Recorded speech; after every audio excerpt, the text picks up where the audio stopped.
18ই August আমার জীবনের খুব বিশেষ একটা দিন, কারণ সেদিনই আমি মাতৃত্বের স্বাদ পেয়েছিলাম।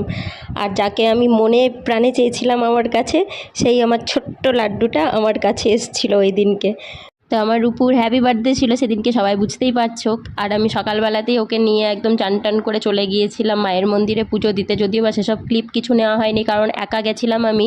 তো ওকে এক হাতে কোলে নিয়ে এক হাতে ডালা নিয়ে তারপর আর মোবাইলে শ্যুট করার মানে একদমই ভাবতেই পারিনি, তো সেসব ক্লিপ কিছু নেই।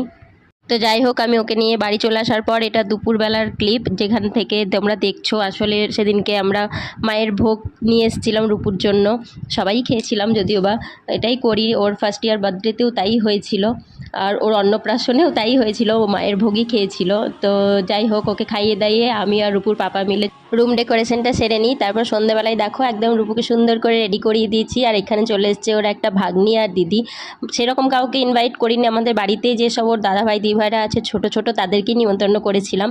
যদিও বা সবাই সন্ধ্যেবেলায় আসেনি, কারণ অনেকে টিউশন ছিল।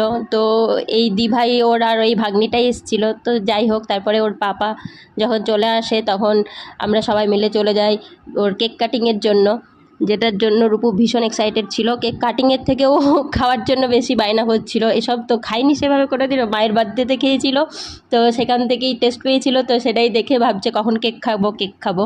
তো যাই হোক, এখানে আমরা আশীর্বাদ পর্বটা সেরে নিচ্ছিলাম।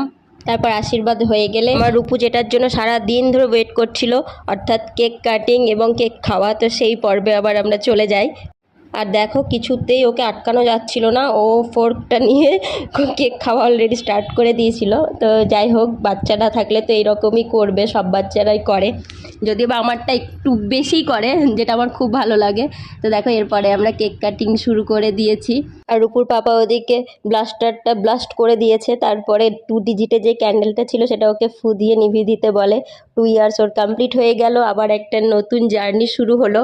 তো ফু দিয়ে তো আমার মনে হয় সেটাই বোঝানো হয়, যদিও বা বাংলা সিরিয়াল বা সিনেমা তো এখন ওটা পুরো উল্টো করে দিয়েছে জিনিসটাকে, যে মোমবাতি জ্বালিয়ে রাখতে হবে, আলো জ্বালিয়ে রাখার দিন, নেভে যাওয়ার দিন নয়।